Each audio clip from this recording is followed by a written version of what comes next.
Pemirsa, sejumlah perkantoran kini menjadi klaster baru penularan dari COVID-19. Sirkulasi udara di ruang tertutup dan jumlah kerumunan ditengarai menjadi penyebab munculnya klaster ini. Dinas Tenaga Kerja Transmigrasi dan Energi DKI Jakarta bahkan memberikan sanksi kepada perusahaan pelanggar, termasuk menutup sementara 7 perusahaan.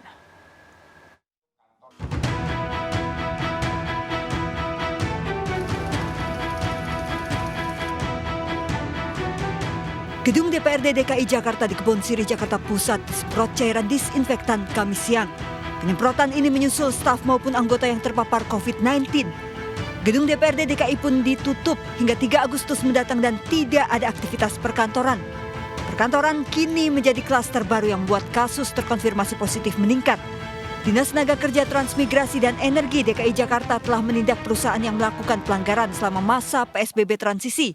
Dari penindakan tersebut, 7 perusahaan ditutup sementara. Kalau penanganan masalah COVID sudah jelas, ya kantor tersebut harus tutup. Kalau sudah ada identifikasi sesuai dengan aturan yang berlaku. Jadi kok yang berwenang, bahwa benar di situ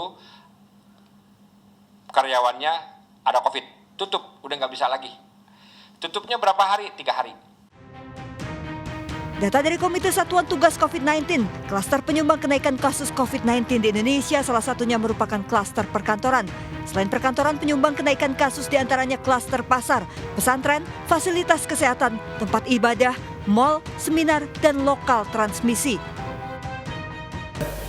Dan yang paling sekarang sedang marak adalah perkantoran, di mana ada beberapa tempat terjadi kenaikan kasus dari klaster di perkantoran. Ini perlu kerjasama antara Satgas di daerah dengan masyarakat dan operator dari fasilitas-fasilitas ini agar betul-betul dilakukan monitoring dan evaluasi. Apabila terjadi peningkatan kasus, berarti ada sesuatu yang tidak sempurna di dalam pelaksanaannya. Mohon agar petugas dikerahkan agar betul-betul dapat meningkatkan disiplin. Sebelumnya ASN di sejumlah kementerian juga terkonfirmasi COVID-19. Di antaranya Kementerian Pendidikan dan Kebudayaan, Kementerian Kesehatan, Kementerian Keuangan, dan sejumlah kementerian lainnya. Selain kementerian, menurut data Dinas Kesehatan DKI, 68 perkantoran DKI Jakarta menjadi klaster penyebaran virus corona sejak diterapkannya PSBB transisi tahap 1. Munculnya klaster-klaster baru di lingkungan perkantoran membuat pekerja khawatir jika benar potensi penularan melalui udara atau airborne disease terbukti. Kalau dibilang takut sih tentunya takut ya, apalagi makin kesini kan juga angka COVID-nya makin naik ya, maksudnya pemerintah juga terus mengumumkan dan itu terus naik, jadi cukup khawatir sih saya. Takut sama waspadanya sih makin makin tinggi gitu, karena angkanya kan juga udah di atas 90.000, jadi lebih was-was lagi sih.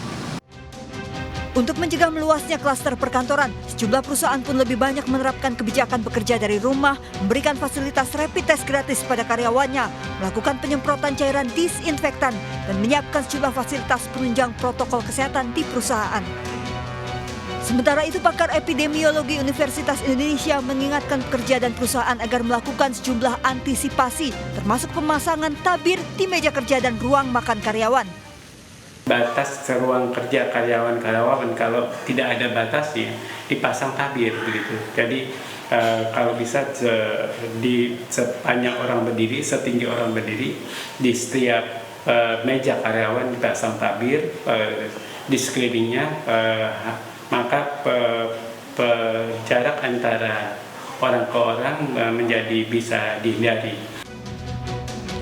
Badan Kesehatan Dunia WHO juga mengeluarkan panduan di mana 3 lokasi ini potensial menjadi lokasi penularan COVID-19. Anda sebaiknya menghindari lokasi 3C, yakni crowded places atau jauhi kerumunan, close contact setting atau lokasi di mana orang melakukan kontak dekat, confined and enclosed spaces atau ruangan tertutup dengan ventilasi buruk. Risiko penularan COVID-19 akan semakin tinggi jika lokasi tersebut merupakan gabungan ketiganya, di mana dalam satu lokasi tertutup dengan ventilasi buruk terdapat kerumunan yang sulit menjaga jarak fisik. Hindari ketiganya dengan menerapkan protokol kesehatan secara ketat. Dari Jakarta, Tim Liputan melaporkan.